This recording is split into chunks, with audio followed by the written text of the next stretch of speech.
Assalamualaikum warahmatullahi wabarakatuh. Berjumpa lagi bersama saya Wiwin Sunita SPDI, Guru Pendidikan Agama Islam dan Budi Pekerti Fase B kelas 4 SDN 1 Kampung Baru Kota Bandar Lampung. Pada kesempatan kali ini kita akan belajar tentang modul P5. P5 merupakan proyek penguatan profil pelajar Pancasila dengan tema gaya hidup berkelanjutan. Siswa peduli sayangi bumi, agar anak ibu semuanya menjadi pelajar Pancasila dan pelajar rahmatan lil alamin. Apakah itu pelajar Pancasila?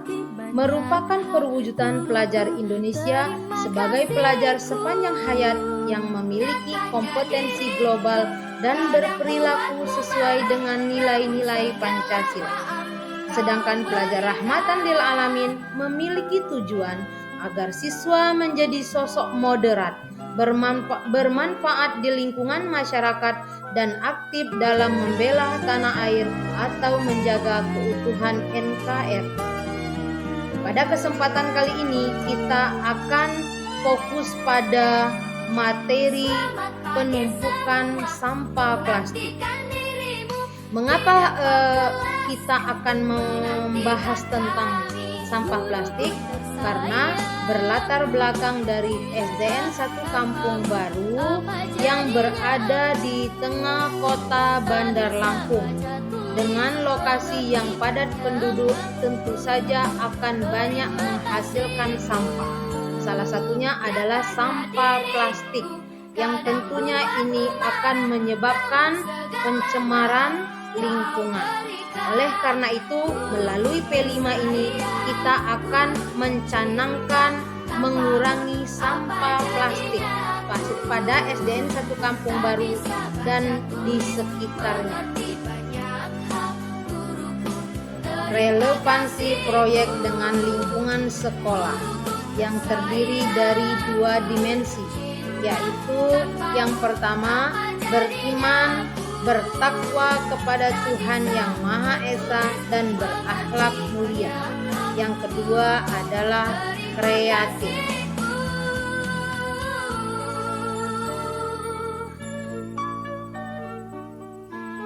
Dimensi beriman, bertakwa kepada Tuhan Yang Maha Esa dan berakhlak mulia memiliki elemen, yaitu akhlak kepada alam, kemudian menjaga lingkungan alam sekitar.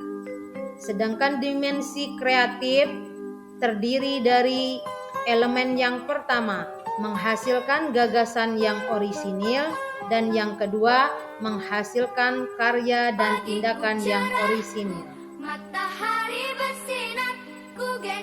Alur perkembangan dimensi. Yang pertama, elemen dimensi beriman, bertakwa kepada Tuhan Yang Maha Esa dan berakhlak mulia, dengan sub-elemen menjaga lingkungan alam sekitar.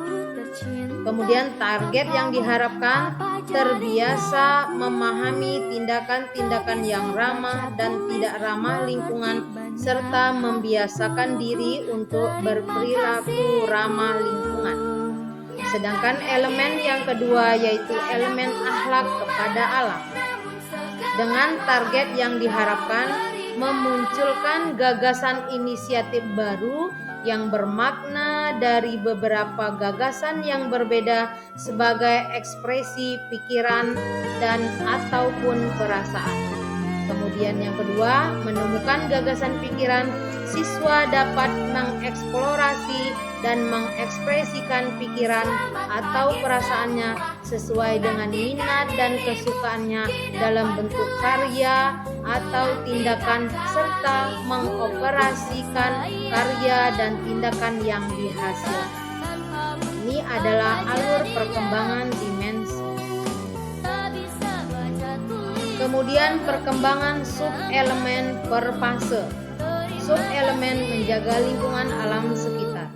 Itu berada di fase belum berkembang, mulai berkembang, berkembang sesuai dengan harapan, dan sangat berkembang.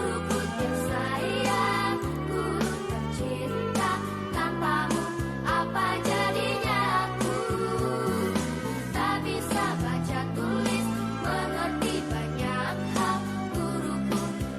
Dilanjutkan dengan aktivitas 1, sosialisasi proyek dengan 3 jam pelajaran dan tujuan, memahami tujuan dan target proyek.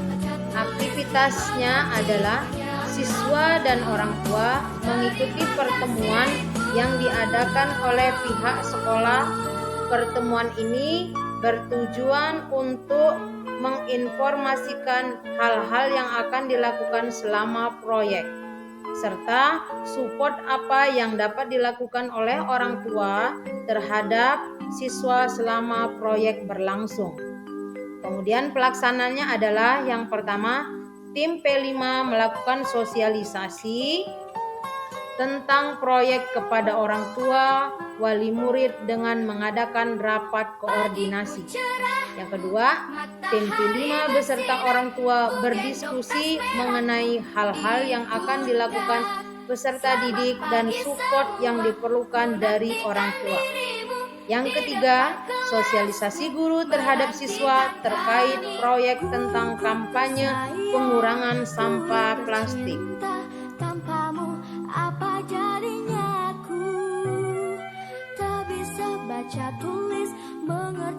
Dilanjutkan dengan aktivitas yang kedua, yaitu asesmen diagnostik dengan tujuan mengetahui pemahaman awal siswa terkait sampah.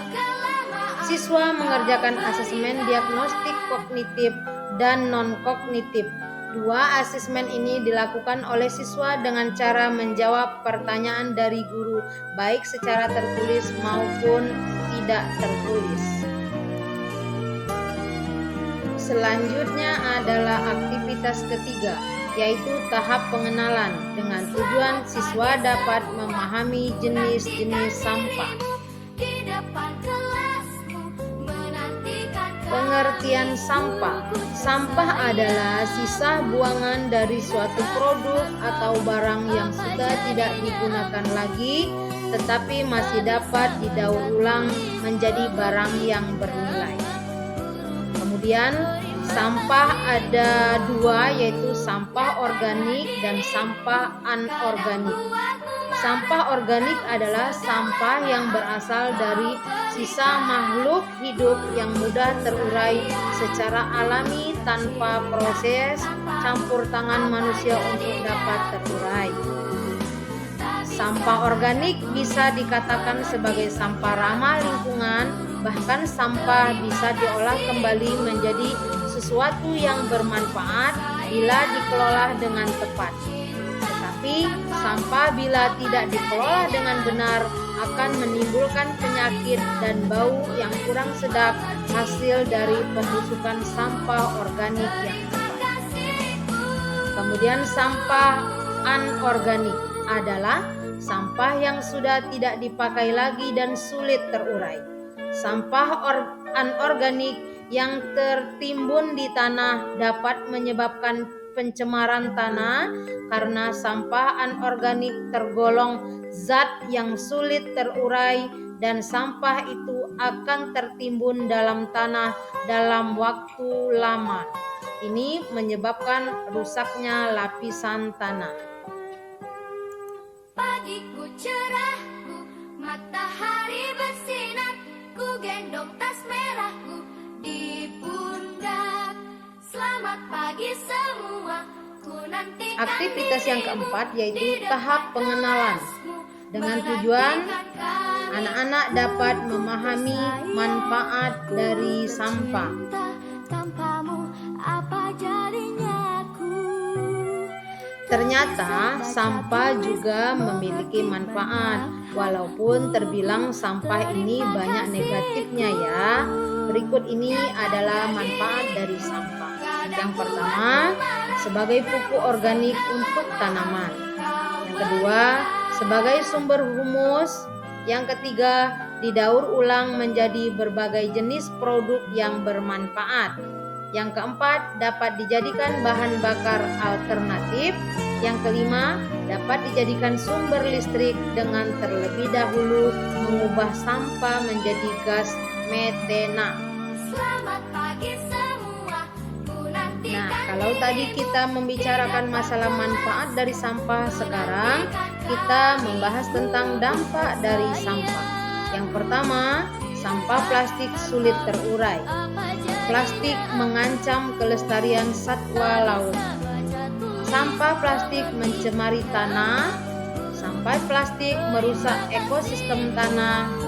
Plastik merusak rantai makanan, menimbulkan masalah kesehatan bagi manusia, menyebabkan polusi udara. Nah, ini dampak dari sampah yang dihasilkan oleh kita semua. Berikut adalah cara mengurangi sampah plastik. Jadi kita bisa mengurangi penumpukan sampah plastik. Yang pertama dengan cara berhenti memakai alat makan sekali pakai. Yang kedua, bergaya dengan tas belanja pribadi. Yang ketiga, stop membeli air minum kemasan. Yang keempat, berbelanja untuk jumlah yang besar. Yang kelima, bawa box pribadi saat membeli daging. Yang keenam, mengurangi penggunaan pembalut sekali pakai. Yang ketujuh, pilih roti yang dibungkus dengan paper bag. Yang kedelapan, bawa kotak bekal pribadi untuk makanan take away. Kemudian membiasakan diri untuk memasak makanan sendiri di rumah. Ya, ini adalah cara mengurangi sampah plastik. Cerahku, matahari bersinar, ku gendong tas merahku di pundak. Selamat pagi semua, ku nantikan dirimu di depan kelasmu, menantikan kami. Aktivitas keenam yaitu mengidentifikasi pemecahan masalah dari video. Tujuan menemukan ide atau gagasan kreatif dari video konten. Silahkan disimak video selanjutnya. Nyatanya diriku kadang buatmu marah, namun segala maaf kau berikan.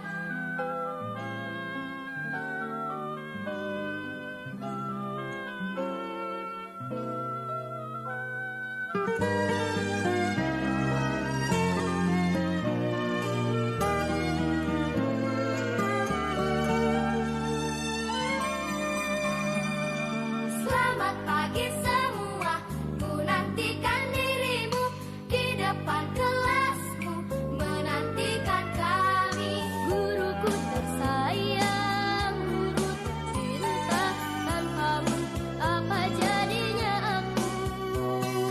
Tak bisa baca tulis, mengerti banyak guruku, terima kasihku. Dari berbagai kegiatan yang sudah kita lakukan, maka tibalah pada perayaan atau perayaan hasil belajar. Langkah kegiatan, tim P5 menyiapkan stand untuk masing-masing siswa. Siswa mempersiapkan poster dan video yang mereka buat. Siswa melakukan presentasi mengenai hasil poster dan video mereka buat sebagai bentuk kampanye pengurangan sampah. Dari hasil penilaian somatif dipilih beberapa siswa yang karyanya bagus untuk ditampilkan di proyektor, dan mereka juga melakukan presentasi pemilihan duta terbaik berdasarkan pemilihan duta lingkungan. Jadi, kesimpulan dari kegiatan P5 ini adalah siswa mampu menghasilkan produk yang berupa konten kampanye anti sampah plastik berupa poster dan juga video. Ini yang dia akan dihasilkan oleh siswa ibu semuanya. Dari pemaparan yang ibu sampaikan tadi tentang P5 yang berkaitan dengan mengurangi sampah plastik tadi, mudah-mudahan anak ibu semuanya sudah mengerti dan jelas. Ibu cukupkan untuk pertemuan kali ini. Kita akhiri. Wassalamualaikum warahmatullahi wabarakatuh. Terima kasih.